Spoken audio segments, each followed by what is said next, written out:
Why did you not get back into? I mean, I sold my company myself, and I just finished my non-compete. Now, what was the attraction going on the tech route versus going back into another landscape company because you have that history? So, any thoughts there? Yeah.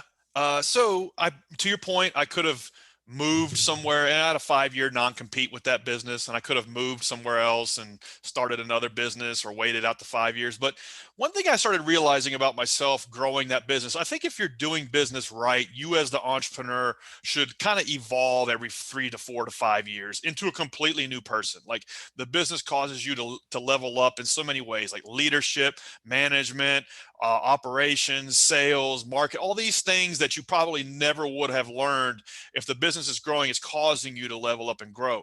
As I grew my company Peachtree, I kind of got to a point where I was plateauing a little bit.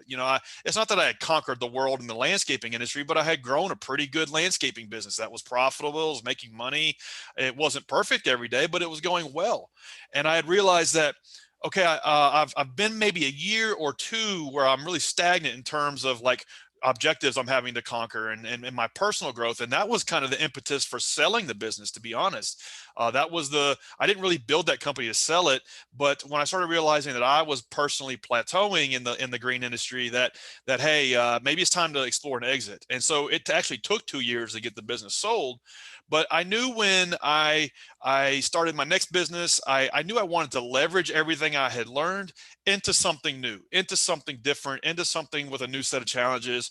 And so I naively thought, what the hell? Why not start a software company? Why not start a tech company? Right. Luckily, I did not know how difficult that was going to be, or else I never would have done it.